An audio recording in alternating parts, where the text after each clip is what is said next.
wa rahmatullahi ta'ala wa barakatuh. Honorable assistance, chers participants, comme vous savez, ce circuit Tanger-Maroc a été généré pour délivrer la contribution du Royaume du Maroc aux réflexions qui sont faites actuellement au sein de CGLU et au sein des Nations Unies sur le futur agenda de développement post-2030. Il s'articule autour des grands acteurs marocains du développement et chaque session est présidée par un grand acteur du développement marocain. Aujourd'hui, la séance sera présidée par le ministère de l'Agriculture et cette session sera dédiée à la sécurité alimentaire, la souveraineté alimentaire et à la santé dans nos villes. Le tout vu depuis la perspective des services publics qui est le thème central du congrès aujourd'hui. Pour modérer cette session, our chairman, nous avons le plaisir d'avoir le Chief of Staff de SALGA, de l'Association sud-africaine des gouvernements locaux, Lance Joel. Lance, please, the floor is yours.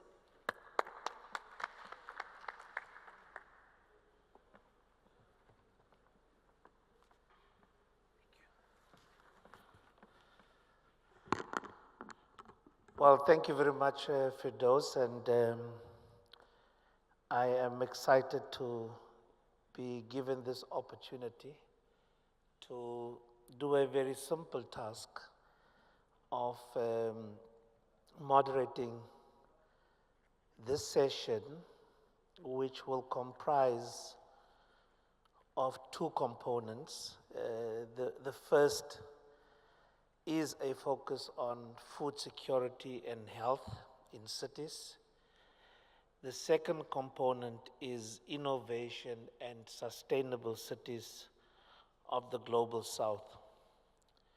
We will find a way to merge the two and have yet separate but interlinked discussions on the two. I indeed want to set the scene to assist us in just anchoring the conversation that is going to unfold over the next 90 minutes. And in essence, the context within which we are having this conversation is that cities in the Global South are currently facing a convergence of challenges, rapid urbanization, growing food insecurity, climate change impacts, social inequalities, and huge pressures on the health systems. When we unpack what this session aims to achieve, it includes exploring the link between health, food security, and sustainable cities. Secondly, highlight the role of territorial innovation ecosystems. Thirdly, present initiatives from the Global South. So it is really a knowledge sharing and exchange that we are intending to have.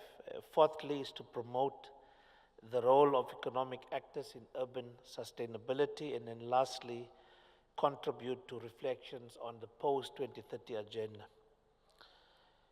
So it will be a very exciting 90 minutes. And in order to start this conversation and set the scene for what is to unfold, I would like to call upon a representative from the Ministry of Agriculture, Maritime Fisheries, Rural Development, Water and Forests. Please come forward and do the scene-setting remarks. Can we give a round of applause?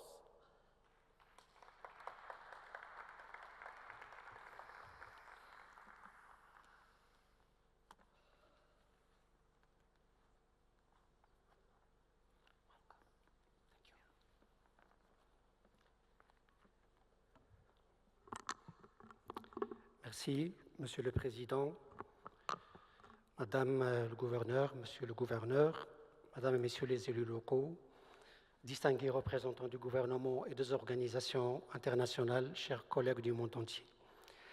Donc, c'est avec un grand honneur et fierté que le Maroc accueille aujourd'hui ce 8e congrès mondial CGLU, ici à Tanger. Une ville qui, par son histoire millénaire et sa position géographique entre deux continents et deux mers, a toujours incarné la rencontre, le dialogue et la convergence.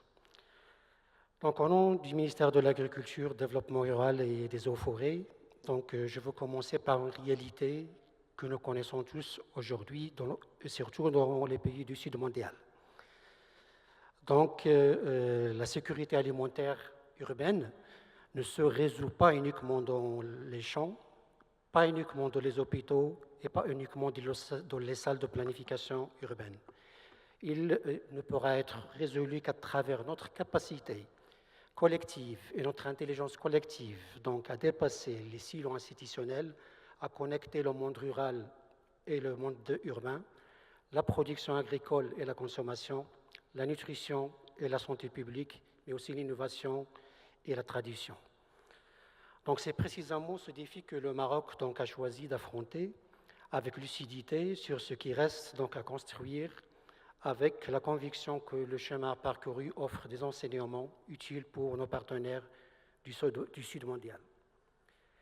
Je voudrais ici partager en 3 temps, si vous voulez, quelques convictions que nous avons forgées par l'expérience. Et premièrement, c'est que l'agriculture durable est la première étape dans la construction d'une véritable politique publique de santé d'un pays. Deuxièmement, c'est que le lien entre le monde rural et le monde urbain est un maillon à renforcer en continu pour assurer la résilience et la sécurité alimentaire de nos villes. Et troisièmement, c'est que les gouvernements locaux sont des partenaires indispensables qui sont impliqués en fonction de différents pays différemment. Donc, les villes marocaines illustrent avec acuité ce que les spécialistes appellent aujourd'hui le triple fardeau nutritionnel. Donc, d'un côté, des poches persistantes de sous-nutrition dans les quartiers périurbains défavorisés, de l'autre côté, des carences en micronutriments, notamment en fer, le zinc, la vitamine D, qui touchent encore massivement les enfants et les femmes enceintes dans les milieux vulnérables. Et simultanément, on assiste à une progression de l'obésité et de la surnutrition. Donc aujourd'hui, selon les derniers chiffres, au Maroc, un quart des adultes sont en situation d'obésité. Et donc ce triple fardeau est la signature d'une malnutrition alimentaire mal maîtrisée. Il se joue essentiellement dans les villes, là où convergent l'offre alimentaire industrielle, les modes de vie sédentaires et les inégalités d'accès à une alimentation saine. Donc, face à ce défi, le Maroc, depuis une quinzaine d'années, s'est engagé dans une transformation profonde. Entre 2008 et 2020, il y a eu le plan Maroc vert, qui a mis l'accent sur une agriculture plus productive, plus organisée et tournée davantage vers la valorisation des produits locaux.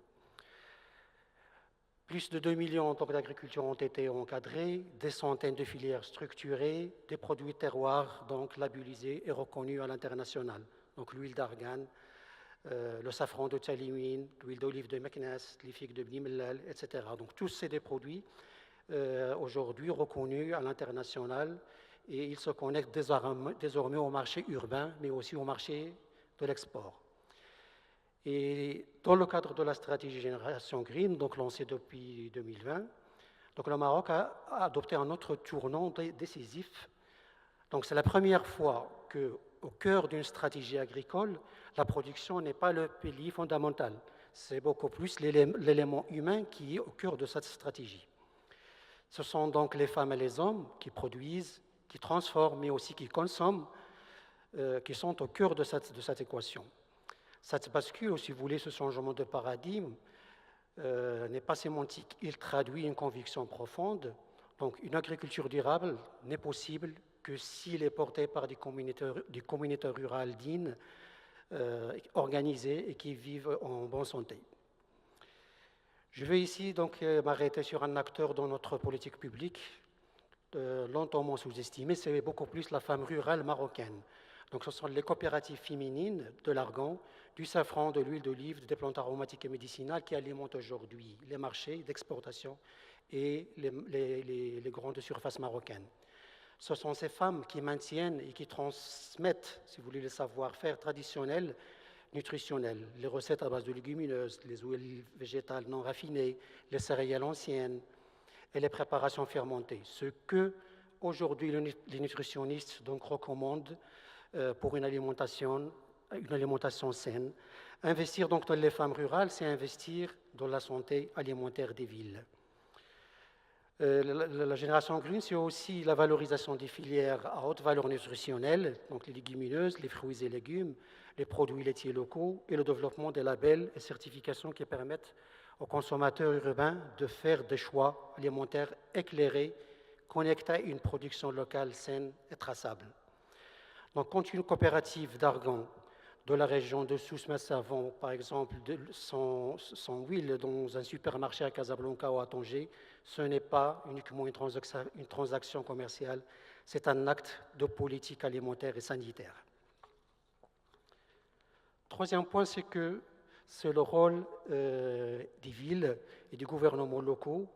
Donc, le Maroc aujourd'hui est un pays majoritairement urbain, donc près de 65%, selon les dernières statistiques, vivent dans les villes. Et dans 10 ans, peut-être ce chiffre atteindra 70%. Donc cette réalité transforme profondément la nature des défis alimentaires. Il ne s'agit plus donc seulement de produire, mais d'assurer que ce qui est produit arrive en bon état, au bon prix, avec la bonne valeur nutritionnelle dans les quartiers les plus vulnérables de nos villes. Par contre, les chaînes alimentaires qui relient, si vous voulez, les campagnes agricoles aux villes sont trop souvent longues, coûteuses, génératrices de pertes et de dégradation nutritionnelle. 30% de la production donc, est perdue avant d'atteindre le consommateur. 30%, donc ça veut dire que 30% d'effort est perdu, 30% d'eau est perdue, 30% d'énergie et de travail humain sont perdus.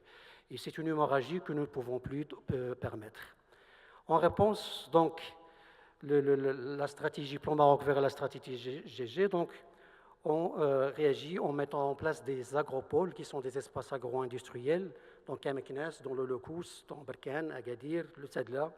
Et c'est des espaces où, si vous voulez, la valeur ajoutée agricole est capturée et préservée avant d'atteindre le consommateur urbain.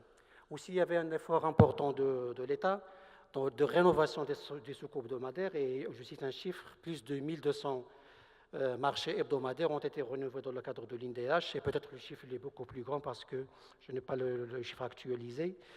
Et ces marchés sont plus que des lieux de transactions commerciales, ce sont des interfaces de régulation alimentaire locale, des lieux de socialisation et de transmission de savoirs nutritionnels et des filets de sécurité pour les populations vulnérables.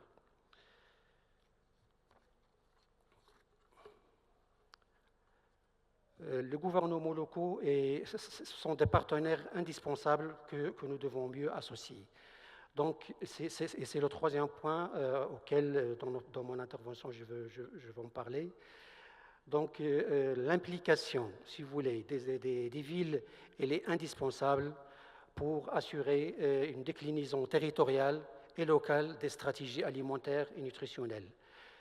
Les communautés marocaines, si vous voulez, les régions, les préfectures et les communes ont aujourd'hui une opportunité historique à saisir. C'est la régionalisation avancée donc, qui a fait l'objet d'une refonte et d'une réforme dernièrement et qui a fait l'objet, si vous voulez, du discours, d'une orientation dans le cadre du discours de Sa Majesté l'Aïsro en 2025. Donc les régions aujourd'hui disposent désormais de compétences élargies, de ressources propres, et nous devons donc accompagner les communes et les régions afin qu'ils puissent intégrer dans le cadre des programmes de développement territorial la sécurité alimentaire et la nutrition de leur plan de développement. Je voulais également dire un mot sur le rôle des acteurs économiques engagés et déterminants. L'OCP, avec l'initiative de Bengrir, donc, qui illustre aujourd'hui un exemple de convergence entre un acteur économique déterminé, une vision d'une ville durable, une ambition de la recherche agricole au service du continent africain.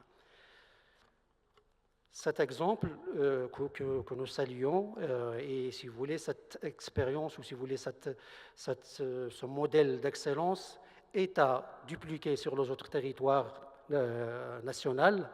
Donc aujourd'hui, on a 12 régions qui disposent tous donc, de pôles universitaires, d'instituts de recherche agronomique, et donc ils peuvent dupliquer ce modèle entre l'UMCSP, le groupe OCP, les coopératives agricoles et les villes sur les autres territoires. Mais c'est aussi un modèle déplicable au niveau des pays du Sud mondial.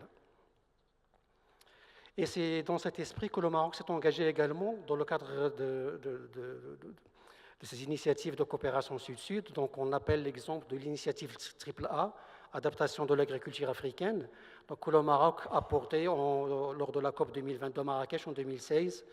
Donc aujourd'hui, cette initiative mobilise plus d'une trentaine de pays africains pour constituer un lobby africain de coopération technique pour renforcer la résilience climatique des territoires agricoles. Donc l'Institut agronomique vétérinaire Hassan II, l'UM6P, donc aujourd'hui accueille annuellement donc des étudiants, des universitaires africains, et cette coopération, on souhaite aujourd'hui qu'elle soit dépliquée et qu'on voit ces experts africains aujourd'hui sur les différents territoires du royaume et que le modèle soit dépliqué. Donc je vous remercie et je vous souhaite donc tout le succès aux travaux de ce panel. Merci beaucoup.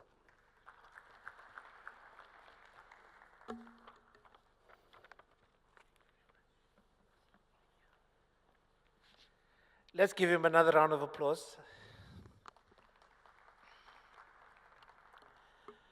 Thank you very much. The country where I am from, South Africa, we have a rule which I would like to sell to you, that as and when we call upon our panelists, our experts to come to the stage, we clap from the time they stand up to the time they sit down, or from the time they stand up and they sit down. Did I sell it to you? Did I? Yes? Yes, that's what we are going to do. And so, as I said earlier, we intend to fuse two panel discussions into one, and we would allow the experts to address us on the topics that have been allocated for them. The first such topic is the food security and health in cities topic. And there we have a clear intention to touch on issues around urban nutrition, public health, climate resilience, and the recommendations around the post-2030 agenda. To assist us in the conversation around this topic, I am going to call upon a few individuals to join us upstairs on the stage. And I do want to profusely apologize if I butcher your name or your surname. I apologize. Where I avoid calling it, I will try my best. But please do, when you allow you an opportunity to address us, you are more than welcome to pronounce your name and surname as you know it, and not how I butchered it. The first such person we are going to call upon to take the stage is Leila Hamuchi. And we do the rule. She is the governor of local public services, the Directorate of General territorial collectivities in the Ministry of Interior here in the Kingdom of Morocco. Thank you very much. Have a seat. We tried. We tried.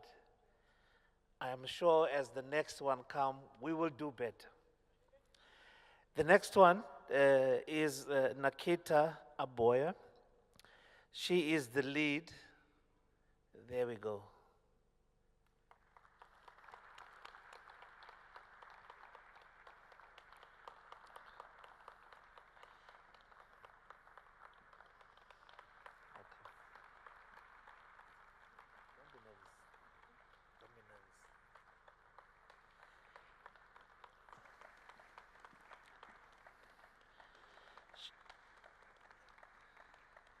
She is the lead of the World Food Forum Cameroon, and she's also a former youth representative to the UN on a local 2030 coalition.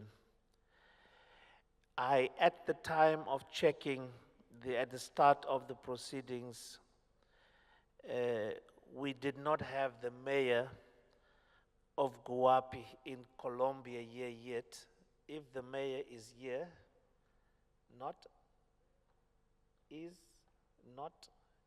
yet. So we will move on to the next one. It's Lorraine Paflan.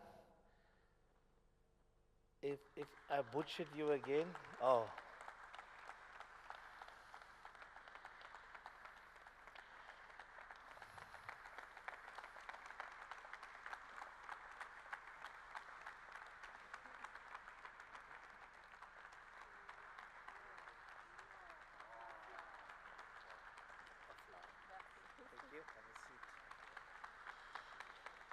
She is the Vice President of the Association of Local Governments from the Ivory Coast. And then the next, at the time of checking at the start of the program, we had the President of the Association of Communes of Burundi, not yet arrived, not yet arrived. So that is the panelists making up our topic on food security and health in cities. The second topic, which is innovation and sustainable cities, which will focus on innovation, ecosystems, the role of economic actors, the promotion of Global South initiatives, and the United Nations Human Settlements Program, UN Habitat. We have a few contributors there as well. Can I just check if Mr. Abdel Tif was able to join us since we started? Not. We will then call upon Dr. Muhammad. Thank you very much. There's the rule. The Director of Border Control and Sanitary and Phytosanitary Agreements. Welcome. I also want to check if we have been joined yet by Mayor Gray. Not yet, probably still on the other side, and could possibly join us as we proceed. And then our last panelist on this topic is Professor Ezian. Prof.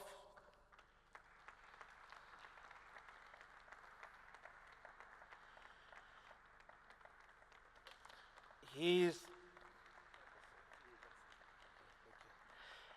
is a professor and expert in AI from the university, but he's real. He is real, you can touch and feel him, it's not AI. But he is an expert on AI. So this is the team of specialists that will lead the discussions today. And I do know and acknowledge that they have prepared extensively to contribute towards the conversation. And in order to trigger the discussion, I will just pose a question, and please feel free to expand as much as you can.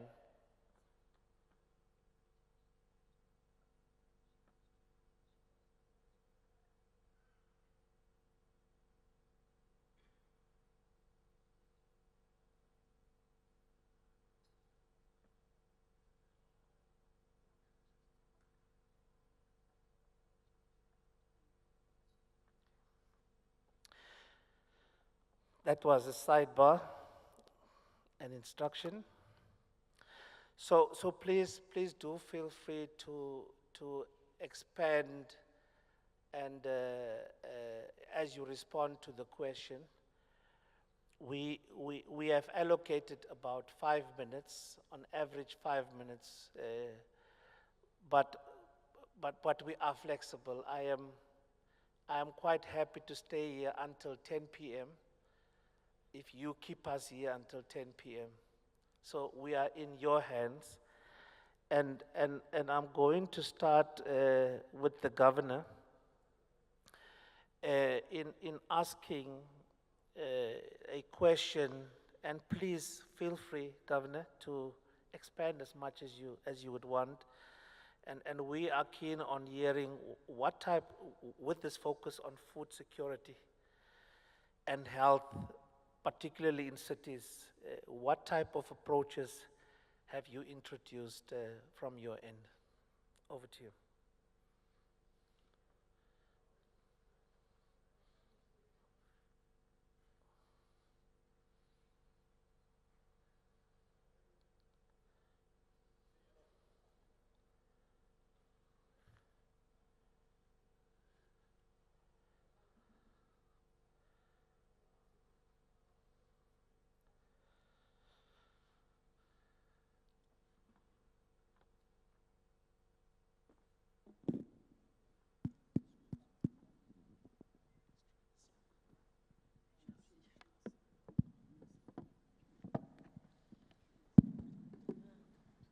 On pourrait peut-être, Monsieur le Président, si vous permettez.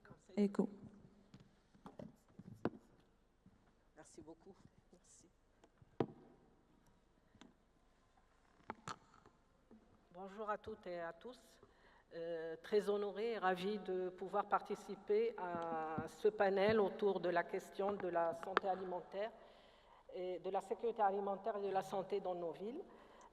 Face aux dimensions multiples un petit peu de ce sujet, je propose de l'aborder à travers un prisme bien particulier, celui du rôle stratégique des collectivités territoriales en matière d'appui et d'accompagnement des services publics et qui ont trait avec justement cette question de sécurité alimentaire et santé dans nos villes. Comme vous le savez, donc le Maroc compte 3 niveaux de collectivité territoriale.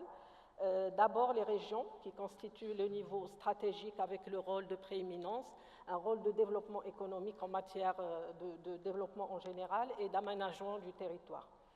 Le deuxième niveau, c'est les préfectures et provinces, avec un rôle pivot de solidarité territoriale axé sur le développement social et le milieu rural. Et le troisième niveau qui nous intéresse surtout aujourd'hui, c'est celui des communes qui constituent l'échelon de proximité par excellence, et c'est le niveau qui se trouve investi de compétences de services publics de proximité. Tout ce qui est eau potable, éclairage public, assainissement, gestion des déchets, hygiène, transport urbain.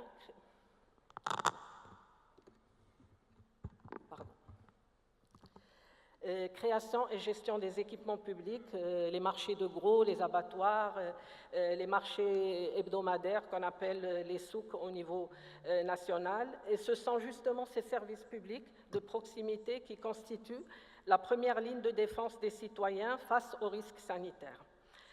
Qu'il s'agisse de la qualité de l'eau dans nos robinets, de la qualité des réseaux d'assainissement ou de la collecte des déchets, ou encore de la salubrité des produits agricoles commercialisés, tous ces services publics ont un impact direct sur la santé des citoyens. C'est dans ce sens que le ministère de l'Intérieur, à travers la Direction générale des collectivités territoriales, ne ménage aucun effort justement pour appuyer les collectivités territoriales en matière d'appui technique, appui financier et appui juridique aussi. Et conscient de l'importance de la généralisation justement de ces services structurants, notamment l'eau potable ou l'assainissement, en tant que premier rempart de santé publique. Donc plusieurs programmes ont été initiés dans ce cadre, notamment le programme national d'assainissement mutualisé, d'abord pour rattraper le retard en milieu urbain, mais à généraliser aussi, à élargir au niveau des communes rurales. Le programme national de l'eau, puis le programme national justement de l'eau potable et de l'irrigation. Pourquoi ces deux services spécialement? Parce que nous avons l'investissement d'$1 au niveau de l'eau potable ou de l'assainissement. On a un retour d'investissement à peu près de $4,3 avec la baisse justement des dépenses de la santé publique, d'où l'intérêt vraiment de ces secteurs stratégiques. Donc ce secteur connaît aussi une mutation institutionnelle avec les nouvelles sociétés régionales de distribution, donc multiservices, dont les directeurs sont présents avec nous aujourd'hui, une bonne partie.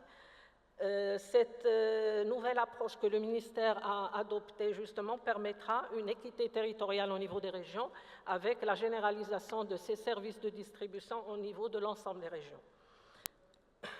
Le secteur de collecte des déchets aussi connaît une accélération assez marquée par des investissements étatiques très importants et une nouvelle feuille de route nationale qui a été adoptée justement en faveur de l'intégration du tri des déchets et de leur valorisation et la fermeture de tout ce qui est décharge non contrôlées.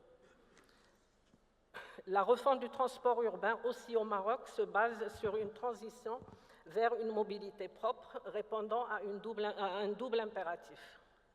Réduction des émissions de gaz à effet de serre pour honorer les engagements climatiques du Maroc, mais aussi améliorer la santé publique en général en luttant contre la pollution de l'air.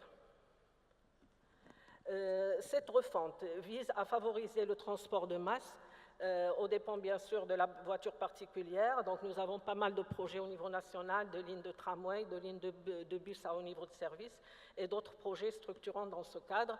Aussi la mise à niveau de la flotte d'autobus au niveau de pratiquement l'ensemble des villes nationales, aussi le renouvellement du parc des taxis. Donc toutes ces actions viennent en faveur justement de cette refonte du transport urbain en général. Et bien sûr, on vise aussi d'aller vers une intermodalité entre les différents modes de transport en milieu urbain. En matière d'hygiène et de salubrité publique, les bureaux communaux d'hygiène exercent le rôle de police sanitaire de proximité. Ils ont plusieurs missions donc, qui incombent justement à ces structures qui ont montré et prouvé leur action centrale à l'occasion de plusieurs événements. On peut citer la COVID-19, mais aussi le séisme de House. Ces structures ont joué un rôle central en matière d'appui et de prévention de l'hygiène. Ces structures, comme je disais, ont une panoplie de missions. D'abord aussi en rapport avec la sécurité alimentaire, le contrôle de la salubrité des aliments, le contrôle et le respect donc, de tous les produits exposés ou denrées stockées. Bien sûr, la salubrité des circuits de distribution, tout ce qui est transport de viande et tout ça. Donc c'est une mission qui incombe aussi à ces structures. L'hygiène du milieu avec le contrôle de la qualité de l'eau, la lutte contre les nuisibles, les 3D, démoustication, dératisation et désinfection, la lutte contre les vecteurs de maladies. Donc tous ces axes rentrent vraiment dans la santé préventive. La gestion de la population animale errante avec la lutte contre la maladie de la rage, la salubrité des établissements recevant le public, donc les hôtels et tous les établissements recevant le public, et aussi d'autres axes, notamment la médecine légale, la gestion des cimetières, le transport sanitaire et funéraire. Donc pour appuyer ces structures qui jouent un rôle, comme je disais, un rôle central de prévention sanitaire, un programme national a été lancé qui vise à la création de 130 bureaux communaux d'hygiène dans le cadre de groupements entre les collectivités territoriales. Donc ce programme nous a permis d'augmenter la couverture territoriale qui est passée de 18% actuellement à 76%. En 2018, on était à 18%, actuellement 76% exactement, et on ambitionne d'arriver à 100% de couverture à l'horizon de 2027. La mise à disposition des BCH, bien sûr, et leur appui financier pour disposer de tous les produits nécessaires à la lutte antivectorielle. Bien sûr aussi le renforcement des ressources humaines, c'est très important, bien que toutes ces actions soient mises en place, mais le côté ressources humaines, il y a un effort considérable qui se fait en matière de recrutement, en matière de formation d'agents spécialisés dans le volet hygiène, et on a une promotion qui a passé ses tests la semaine dernière pour rejoindre les équipes des BCH, à peu près 140 lauréats qui vont être formés en matière de techniciens d'hygiène spécialisés. Bien sûr, sur le volet gestion de la population canine, il y a la création de dispensaires animaliers, une approche avec près d'une trentaine d'équipements qui sont en train d'être développés au niveau territorial. Nous, bien sûr, nous adaptons des approches reconnues à l'international, notamment la TNR qui a montré son efficacité pour lutter justement contre l'errance de cette population canine. Et encore, donc, sur ce volet, on essaie d'apporter un petit peu une approche qui va allier entre tout ce qui est sécurité publique, santé humaine, mais aussi bien-être animal. Il y a même un projet de loi qui est en train d'être discuté au Parlement actuellement, justement, pour cadrer l'action au niveau de l'action de lutte contre cette population canine errante. Par rapport à la prévention, que mon collègue a cité déjà ce point, donc le contrôle des maladies non transmissibles est aussi pris en considération. On sait tous que la sédentarité est un facteur majeur de risque de ces maladies, le diabète, l'obésité, les maladies cardiovasculaires. Donc la promotion du sport de plein air est une priorité aussi pour les communes. La mise à niveau des espaces récréatifs, la création d'autres espaces, la création de parcs pour justement pratiquer des sports en plein air fait partie des priorités des communes, et on retrouve ces composantes dans l'ensemble des programmes de mise à niveau que les communes sont en train de développer. L'aménagement aussi des terrains de proximité, une grande composante donc, au niveau de pratiquement 69 provinces sur les 75 ont été dotées de terrains de football. À côté bien sûr des autres infrastructures très très importantes qu'on a suivi tous leur développement à l'occasion des événements sportifs que notre pays a accueillis, et cet engouement justement pour le football avec les résultats probants de notre équipe nationale. Pour ce qui est de la sécurité alimentaire, bien sûr, elle constitue une priorité stratégique aussi pour le Maroc, qui a été érigée au rang de souveraineté nationale, basée sur 3 piliers. Mon collègue a parlé tout à l'heure aussi de la stratégie agricole, qui, après le plan Maroc vert, s'oriente vers une nouvelle gestion des risques, notamment la souveraineté sur les produits de base, l'efficience hydrique face à la rareté des précipitations et la constitution de stocks stratégiques pour les produits de première nécessité. Le deuxième pilier de cette stratégie, c'est la modernisation des circuits de commercialisation, et c'est un aspect qui concerne les collectivités territoriales, aussi bien les communes que les régions. Dernièrement, il y a eu l'amendement de la loi relative aux régions qui a donné la compétence de création de centres régionaux de commercialisation des produits agricoles et agroalimentaires aux régions. Donc, les régions ont été investies de cette compétence, et nous aurons le développement de 12 centres régionaux au niveau de l'ensemble des 12 régions du Royaume, avec un projet pilote, celui de la ville de Rabat, qui va être inauguré très prochainement. Parallèlement à ça, il y a un texte de loi qui vient aussi cadrer ces aspects justement de développement de ces infrastructures très très importantes, et qui va essayer de régler l'ensemble dysfonctionnements qu'on avait, par exemple, au niveau des marchés de gros. Tout ce qui est circuit un petit peu de commercialisation, la multiplication des intermédiaires, la hausse des prix qui sortent avec pratiquement une multiplication x4 ou x5 et qui arrive chez le consommateur donc à des prix très très élevés. Donc à travers cette réforme qui va cadrer par un projet de loi justement, elle nous permettra de régler l'ensemble de ces contraintes. D'autres équipements, bien sûr, qui opèrent justement dans la modernisation de ces circuits, notamment les abattoirs et les autres sous qui concernent justement les communes. Il y a des programmes dédiés justement par rapport aux abattoirs avec un schéma national de développement de ces équipements, un programme national pour la mise à niveau et le développement de ces marchés municipaux qui ont un impact très très important sur la mémoire des Marocains parce que c'est des équipements aussi qui ont une connotation culturelle et sociale très importante et qu'il faut vraiment préserver.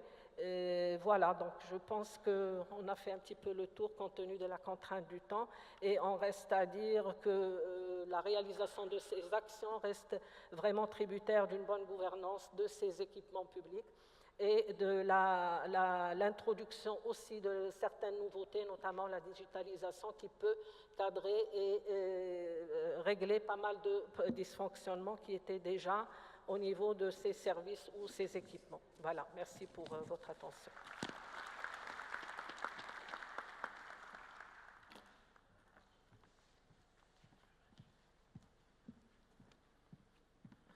Well, let's give another round of applause. I think a very useful outline of how Morocco is approaching issues pertaining to food security and health in cities. I will now call on our next speaker, Nakita, and in posing the question, please feel free to give us a detailed response, mindful of the time considerations. We would like to know from you, and you feel free if you want to do it from here or you want to do it from where you feel free. You can do it here or do it there. How can digital innovations developed in rural African areas transform agri-food systems and be adapted and integrated into urban health and nutrition policies? So that's the first part.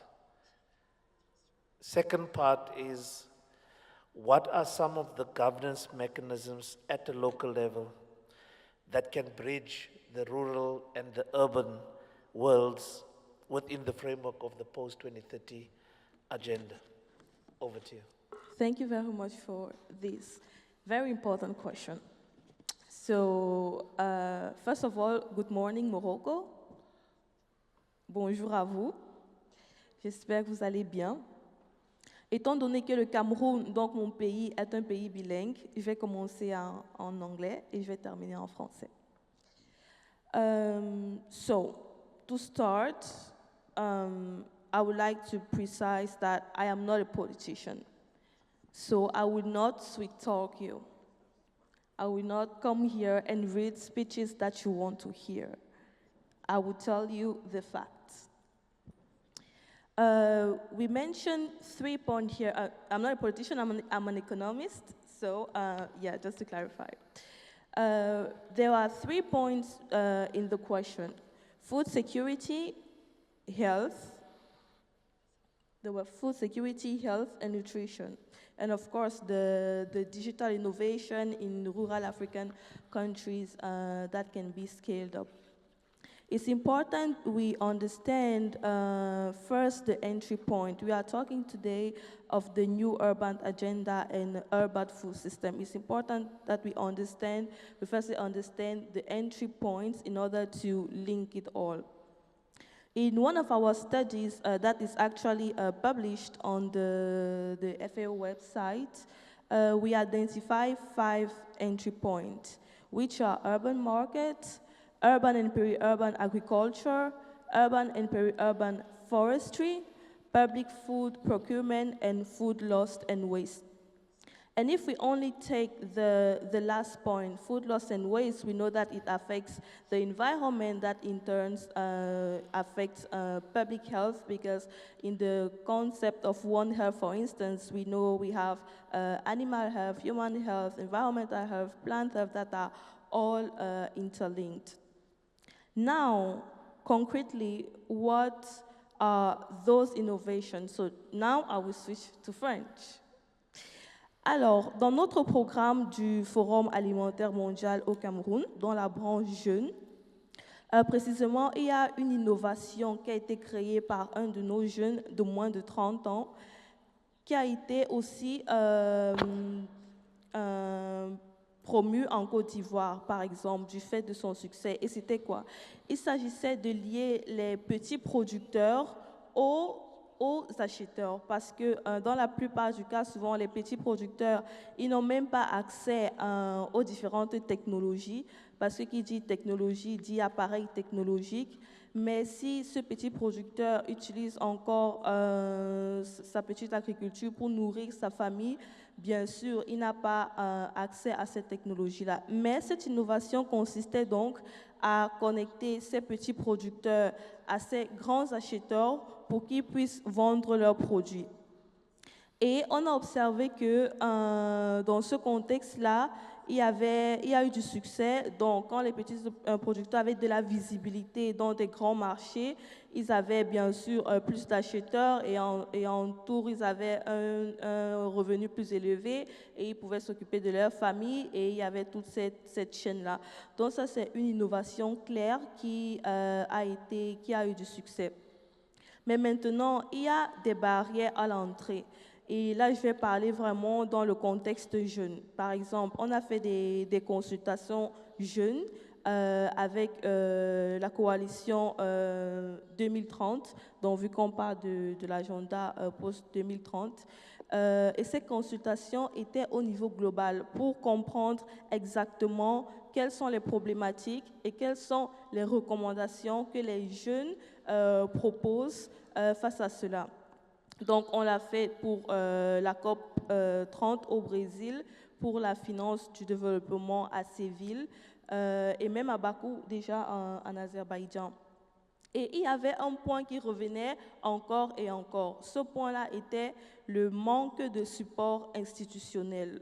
Donc, les jeunes se plaignaient qu'ils ont des projets, ils veulent contribuer, mais ils n'ont pas de soutien étatique ou de soutien institutionnel. Donc, maintenant que vous êtes des maires et des personnes avec un pouvoir de décision, c'est vraiment important que vous essayiez de vraiment agir sur vos politiques.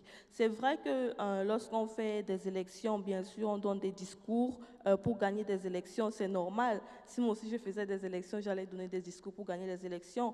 Mais après avoir gagné ces élections, c'est important d'agir sur ces discours. C'est important de dire, OK, on a promis ça et voici ce qu'on fait. Parce que cette problématique revenait encore et encore sur le fait que, OK, lorsqu'il y a ces projets qui sont soumis à ces autorités étatiques, il n'y a pas de retour, il n'y a pas de soutien et du coup, tous ces projets-là, ils tombent à l'eau. Donc vraiment, s'il faille quitter ce congrès avec une idée ou bien des actions, ce sera important vraiment d'agir sur vos promesses. Et maintenant, les principes de gouvernance locale pour lier le rural au urbain seraient de la gouvernance participative. C'est-à-dire, OK, vous êtes des experts, vous avez été élus, c'est bien, mais ne pas prendre des décisions unilatérales.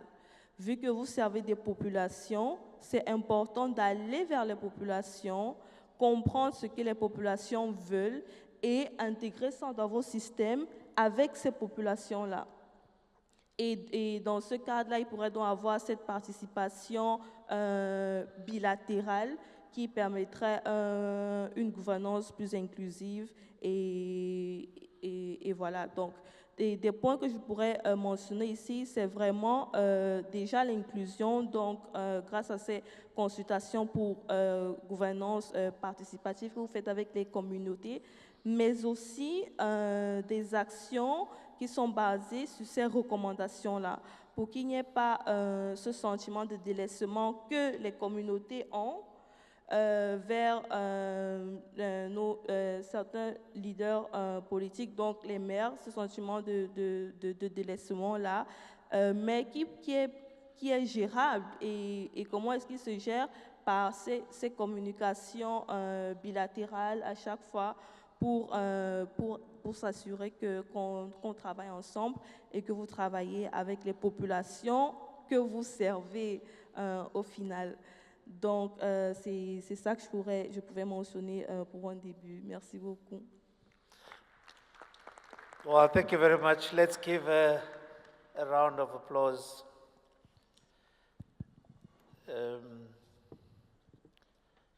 A very youthful expression of your own experiences. And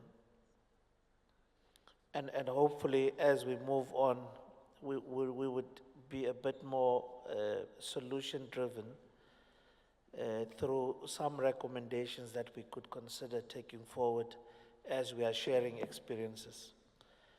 I am going to move on to, so thank you very much for that. Going to move on to Ms. Baflan. And be quite deliberate in directing your input by asking that you, with the benefit of having heard the Moroccan experience, the Cameroon experience, what would be your perspectives from Ivory Coast viewpoint on the issue of food security and health? And please feel free if you would want to expand on any experiences beyond the Ivory Coast borders. You prefer doing it from there, or you would want to do it from here?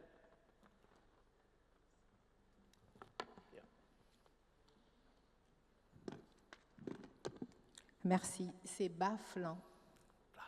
Le bas du flanc, si vous voulez. Merci. Bonsoir à tous.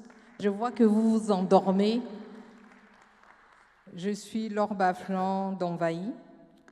Je viens de Côte d'Ivoire. J'ai une ville de 26 000 habitants, en zone rurale, beaucoup de cacao, café, EVA, du riz, donc une commune agricole. La santé, la sécurité alimentaire sont liées pour moi. Dans ma commune, quand je suis arrivée en tant que maire, ça fait 13 ans que je suis maire. Donc au début, il fallait faire l'inventaire. Qu'est-ce qu'il y a? Qu'est-ce que les habitants ont besoin? Comment faire en sorte que les enfants qui grandissent correctement et que tout le monde trouve sa place dans la ville. Donc il fallait mettre en place les infrastructures de santé. Elles existaient, mais elles étaient limitées. Donc il fallait rajouter des infrastructures. Il fallait faire en sorte que les populations puissent y aller. Donc beaucoup de sensibilisation sur les hôpitaux. Mais aussi, on a mis en place des groupes de parole par les quartiers. Parce qu'il faut savoir que dans ma commune, c'est des cultures de rente. Donc quand on parle de sécurité alimentaire, je parle aussi d'économie. Parce que les cultures de rente sont vendues plus cher que le maraîcher. Donc de plus en plus, nos terres agricoles sont utilisées pour l'EVA. Aujourd'hui, vous roulez tous avec des pneus. Ça vient de l'EVA, le cacao, on sait tous, le riz.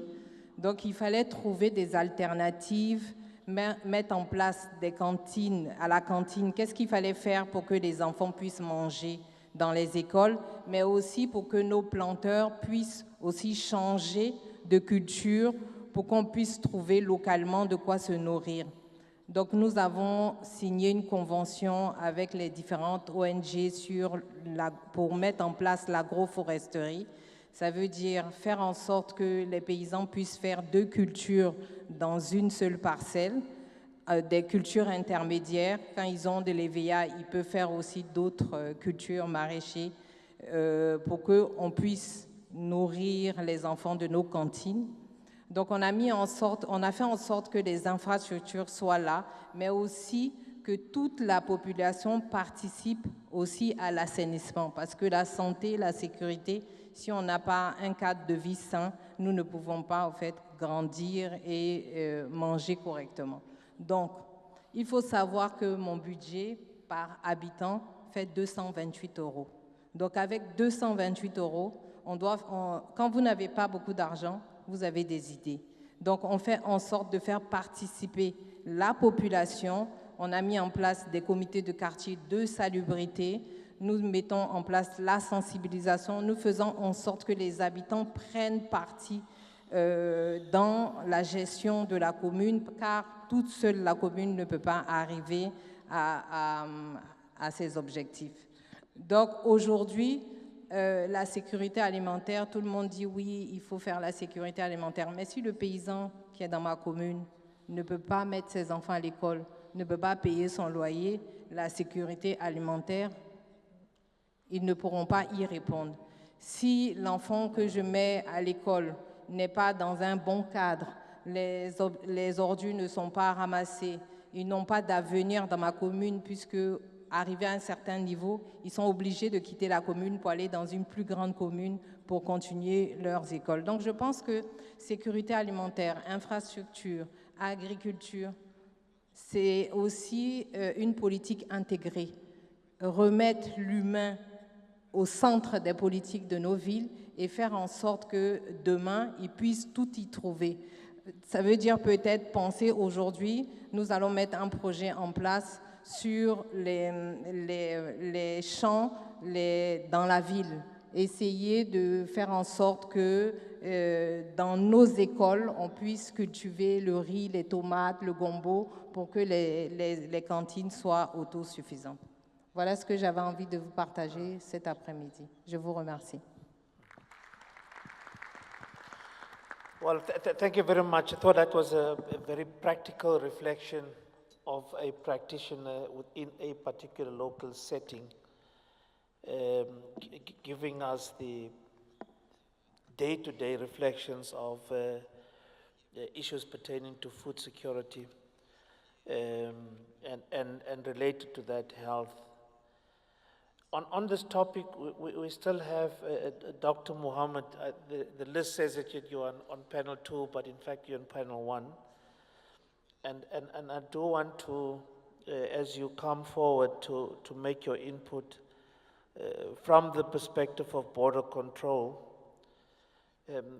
maybe some key recommendations having heard from the other experiences, and now we can take forward some of the thinking as expressed by the 3 previous panels. Over to you.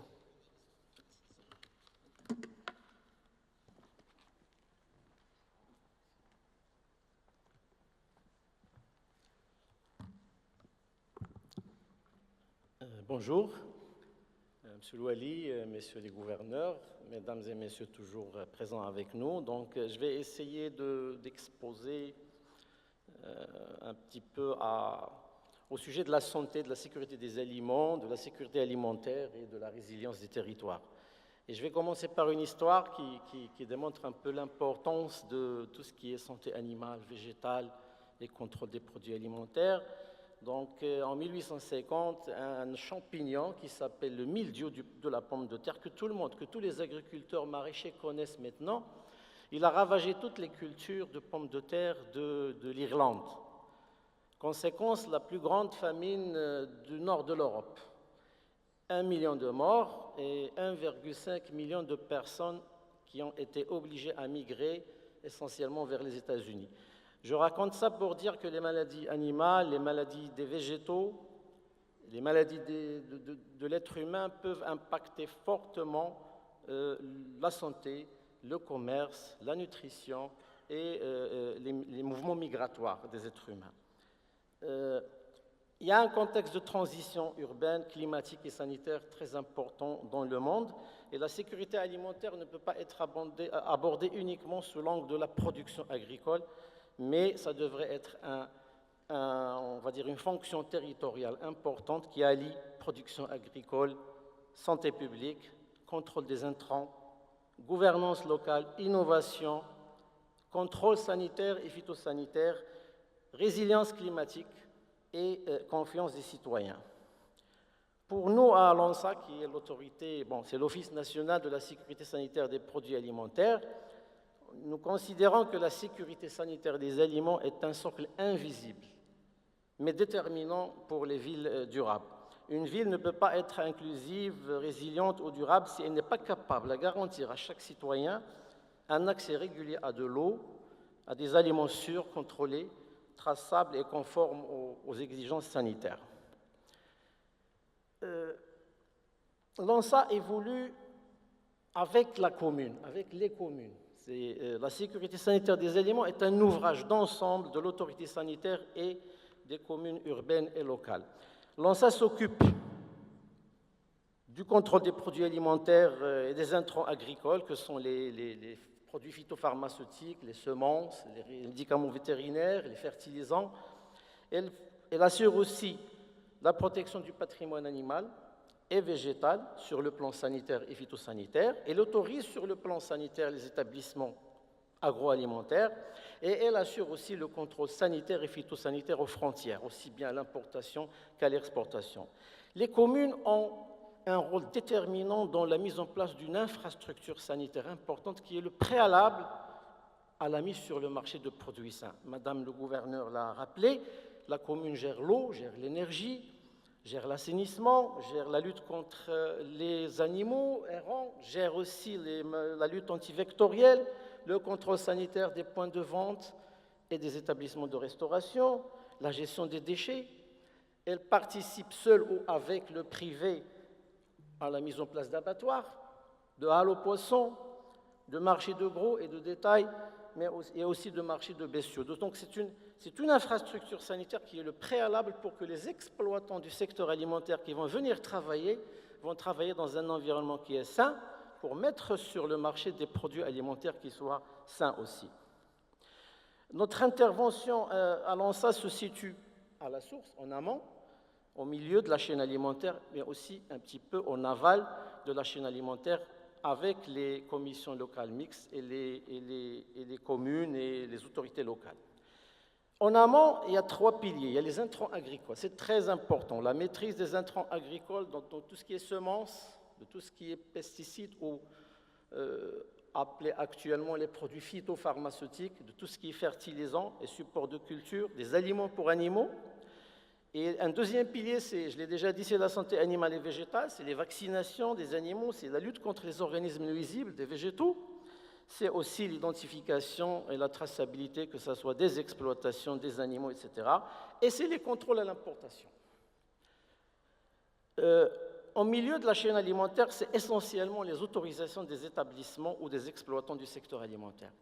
C'est les transformateurs, les conditionneurs, les transporteurs aussi, les stockeurs, de tous les produits alimentaires. Et en aval, c'est un travail au niveau territorial, avec les commissions provinciales mixtes, présidées par messieurs les gouverneurs, pour la maîtrise du niveau de la distribution, des points de vente et de la restauration collective. Mais c'est aussi des plans de contrôle et de surveillance que nous mettons en place pour garder l'œil sur ce qui marche et sur ce qui ne marche pas vis-à-vis des dangers existants ou émergents ou de manière anticipative. Et puis, on assure aussi le contrôle à l'exportation en fin de chaîne. Maintenant, l'innovation serait de passer d'un contrôle de contrôler plus à contrôler mieux, au bon endroit, au bon moment, pour des risques avérés. Et pour ça, il y a beaucoup de leviers que nous sommes en train de déployer à l'ONSA. Donc, il y a la digitalisation des procédures, le ciblage selon les risques, la traçabilité et puis l'analyse des datas, des systèmes de veille et d'alerte sanitaire et la coopération et l'interfaçage avec beaucoup de services de l'État. J'ai quelques messages importants. Le premier message est que la sécurité sanitaire est la première condition de la sécurité alimentaire, au sens abondance et approvisionnement. Une ville peut disposer d'aliments en abondance, mais rester vulnérable si des maladies animales persistent, si des organismes nuisibles envahissent les cultures, si des aliments non sains ou contaminés continuent à circuler sur le territoire, et s'il y a des vides juridiques ou procéduraux ou des manques de référentiels de contrôle, ou si les systèmes d'alerte ne sont pas performants. Le deuxième message est que les frontières constituent la première ligne de défense des villes. L'urbanisation accroît la dépendance des villes de toutes sortes de flux internationaux qui sont liés à l'approvisionnement en céréales, en fruits et légumes, en intrants agricoles, en aliments pour animaux, etc. Et les contrôles sanitaires et phytosanitaires aux frontières, ils protègent indirectement les villes contre toutes sortes de maladies animales, contaminants alimentaires, ravageurs des végétaux et préviennent les crises sanitaires ou phytosanitaires. Troisièmement, l'approche One Health, une seule santé, doit devenir un principe de gouvernance territoriale. Le concept est actuellement, j'allais dire, galvaudé un petit peu, mais pas encore implémenté par l'ensemble des États du monde. On y croit, mais le passage à l'action, il est encore un peu au ralenti. La santé humaine, la santé animale, la santé végétale et la santé de l'environnement sont un tout et ne peuvent pas être gérés séparément. Cette approche est essentielle pour gérer les risques émergents liés essentiellement au changement climatique et à l'intensification des échanges internationaux. Le quatrième message est que l'innovation ne doit pas être uniquement en termes d'équipement et de technologie, mais elle doit concerner dans notre champ d'action à l'ONSA tout ce qui concerne les plateformes numériques, la certification électronique, l'intelligence artificielle et les contrôles basés sur le risque. Je vais conclure en disant que lorsqu'un citoyen d'une grande ville consomme un aliment en toute confiance, il ne voit pas les contrôles vétérinaires, sanitaires et phytosanitaires qui ont rendu cette confiance possible. Pourtant, ces dispositifs existent, constituent une infrastructure stratégique, aussi bien stratégique que l'eau, l'énergie ou les transports, et méritent plus d'investissement afin de rehausser le niveau de protection sanitaire. Les villes durables de demain seront non seulement des villes connectées, innovantes, intelligentes, mais aussi des villes protégées par des systèmes sanitaires, alimentaires et phytosanitaires performants, fondés sur la science, fondés sur la coopération nationale, internationale et fondés sur l'approche une seule santé. Une ville durable est aussi une ville où on mange suffisant et sûr. La santé publique, je vais le redire, est un pilier de la ville durable, au même titre, comme l'a dit Madame le gouverneur, la mobilité, le logement, l'énergie, les ressources hydriques.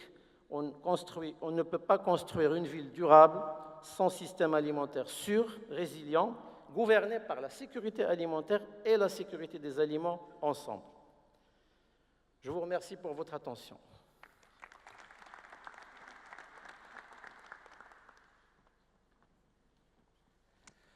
Can we give him another round of applause? I thought it was an important input, particularly touching on innovation and how we can use innovation to better control food security, including the introduction of what could be called early warning systems that would trigger if there is any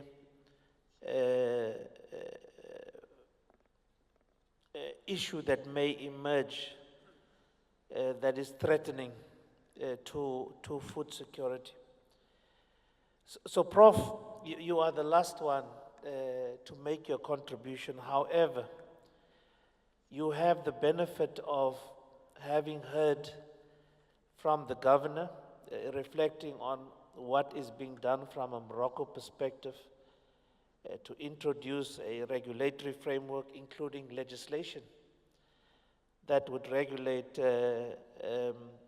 food security. We've had the practical experiences, both from a Cameroon as well as an Ivory Coast perspective, and then also once more touching by Dr. Mohammed on the regulatory framework and what is necessary to safeguard issues related to our discussion today. Now, with the benefit of technology, what do you suggest could be the basis to monitor healthy cities and food security? Over to you.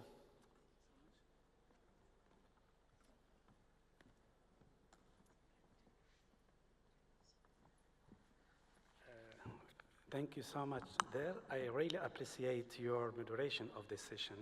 You are Coleman with whole professional, very high professional to manage this session. As you know, Moroccans speak a lot of language. I started in English and I continue in French, and I will finish by official language of Morocco and Arabic.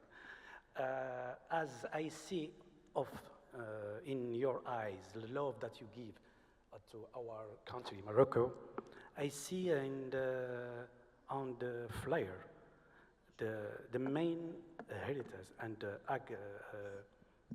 artist of Morocco is Zlij. I appreciate this flyer. It make the official artisanal Morocco, and I see too in the panel Nakita taking our traditional clothes, Arabic. I would like to applaud this one. She is our ambassador on Africa. Thank you so much. So, je vais donc continuer en français, donc en répondant, mes excuses régies parce que vous allez switcher en français et anglais, mais quand même, maintenant j'aimerais bien de commencer en tant que professeur à l'université Al-Malik Saadi.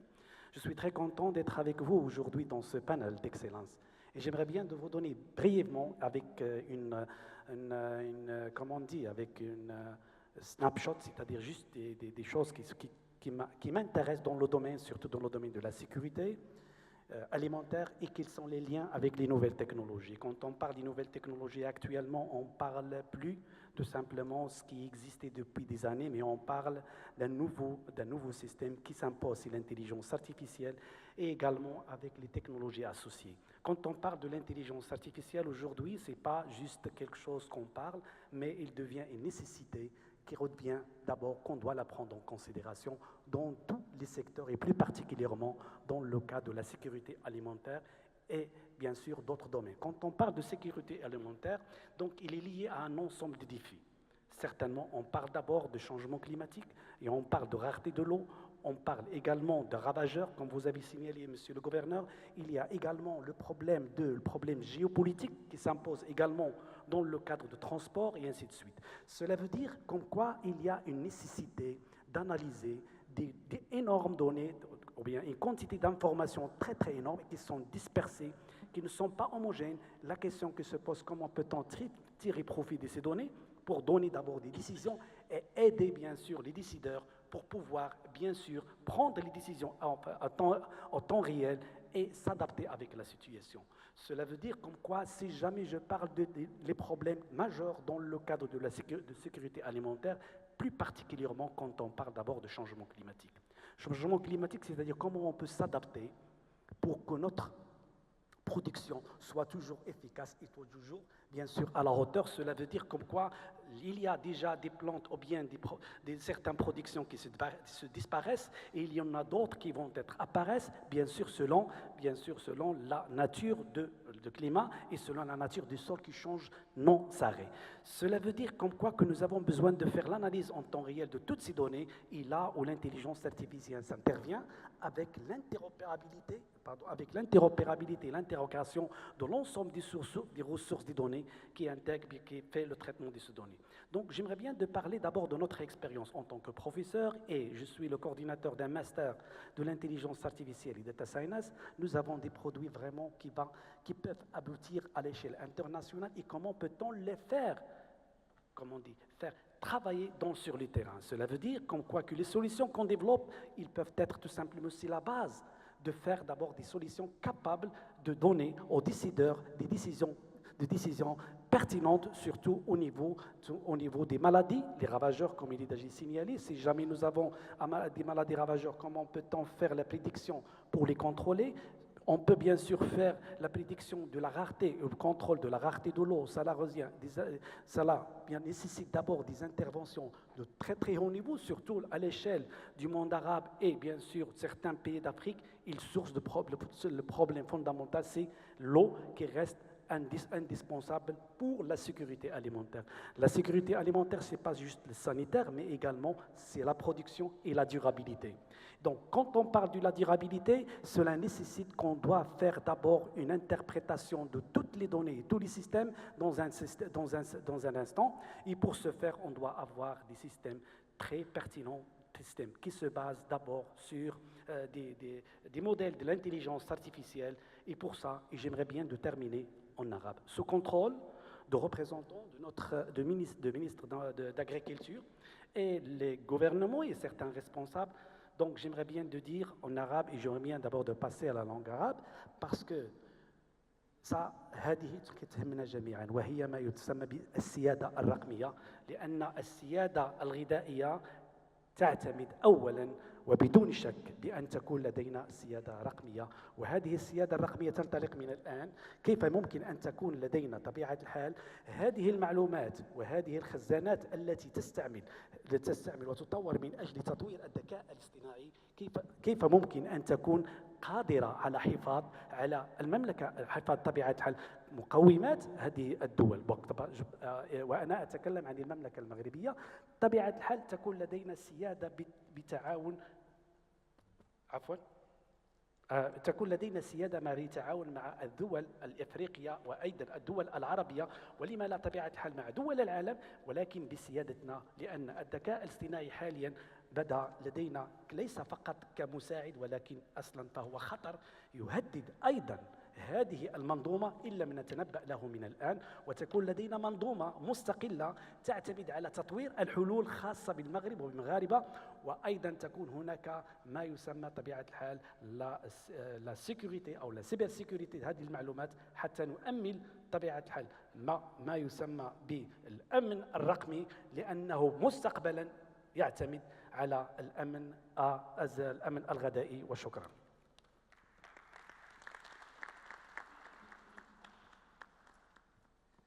Thank you very much, Prof. And so we have concluded the contributions that came from our esteemed panelists under the theme Health-Centered Approaches at the Core of Urban Sustainability and Food Securities, and with a particular focus and perspectives from the Global South. We want to extend our appreciation to all of our panelists, and let's give them all a round of applause. Last one, please. Last round of applause to our panelists. While we also want to thank you for participating in this session, we have reached the end as per the time that has been allocated to us. Thank you very much and enjoy the rest of the evening. Thank you.